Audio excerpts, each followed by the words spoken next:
Arsenal are doing very well in the Premier League top 4 race this season. After the return efforts, the Gunners demanded a 4th place in the Premier League BXH from you. They have 53 points. 5 points higher than the team ranked 5 mu. This gap is very fragile, especially when the Manchester City Reds are quite high, but with the stability and excellence of Arsenal at this time, fans of the London team still have the right to put hope on a nice result. In the last round, Arsenal had a 2-0 victory over Southampton, and this was also the 4th victory in the Gunners' last 5 rounds.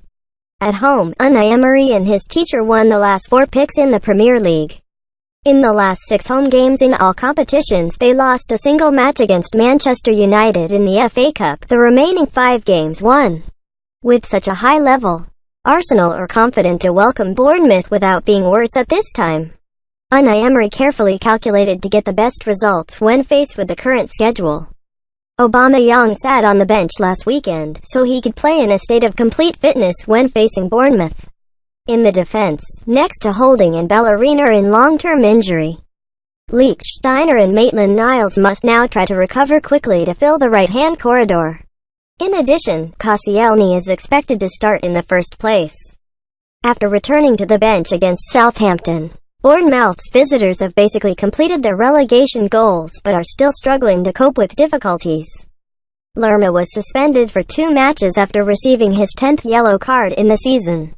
The £19 million so-length contract is still ungainly on the attack despite being believed to be the highest. In that context, Bournemouth can only look forward to Joshua King, the striker who scored 9 goals this season. Playing at Emirates Stadium will be a significant advantage for Arsenal. The evidence was that in the previous round, they had finished Southampton after less than 20 minutes. This match helped Arsenal have 13 unbeaten matches at home in the Premier League, including 7 consecutive victories. On the other hand, Bournemouth is showing a bad performance when playing away from home this season. They failed in all their last 8 away games, each conceding at least 2 goals, could not score in the last 5/6 matches in the Premier League. Bournemouth is going through a series of 3 consecutive games without knowing the smell of victory. On away field, they played even worse. Specifically, in 9 games away from home recently in all competitions, Bournemouth conceded 24 times and only scored 3 goals, no match 6 matches.